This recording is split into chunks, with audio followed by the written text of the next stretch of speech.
Okay, the last demo video I showed you how to use the brush tool. You've now outlined your person. You can check your progress by unchecking the eyeball or the visibility layer to see what you've drawn on your transparent layer.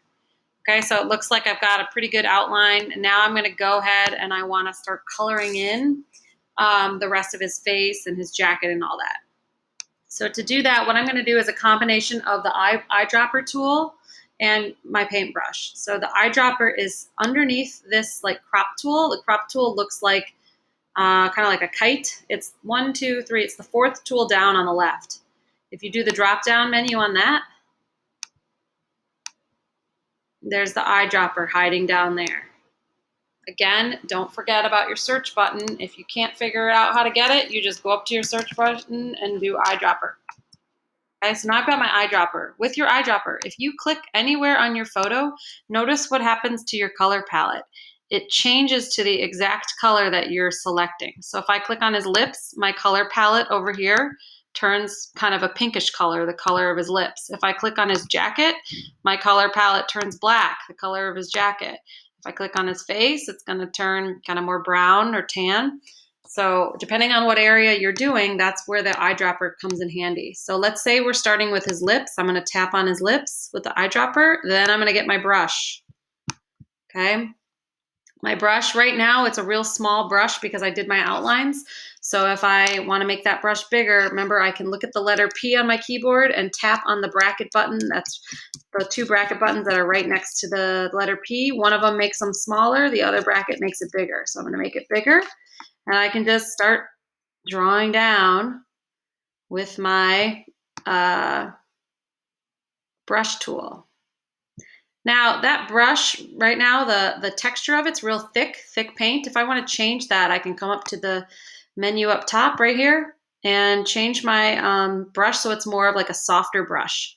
So softer brushes, the hardness scale would be slide that down more towards 0 to make it more soft.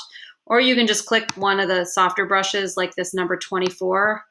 That's a soft brush.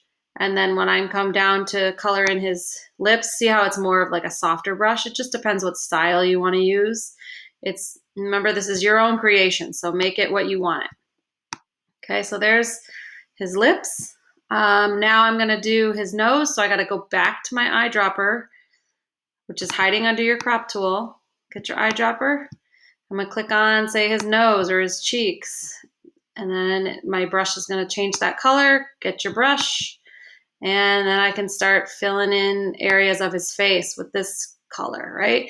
Everybody has multiple skin tones on their face. So the more detailed you want to be, you can, change the color using your eyedropper, depending on what area of the face you're doing. So that you can have the variation on your sketch. Okay, keep going. Like here, for instance, it looks like the right side of his face is a little bit darker than the left, so I can go back to my eyedropper, click on the darker side of his face, go back to my brush, and start brushing in. See how it's a little bit more darker brown. Okay, and you just continue this until you've filled in and colored in the rest of your person and their clothes, all of that. Okay, and the way to check your progress again is uncheck the eyeball on your background layer, your photo, and you can see what kind of progress you have made. So I still have a ways to go. And then again, this is your zoom tool at the bottom. If I want to zoom out, I just click this minus button up top and zoom out to see where I'm at, or if I need to zoom into a place, I just click on the plus button, and 2 fingers to slide on your keyboard will slide your photo around where you want it. Okay, I'm gonna do a couple more, get his forehead color with the eyedropper, go back to my paintbrush, and start painting in his forehead. Okay, so take your time with that till you've finished filling everything in. And again, if you make a mistake, Command plus the letter, or Control plus the letter Z will undo. Or you can also come up to this Edit button and select Undo. Okay, and check your progress. See what kind of progress you're making.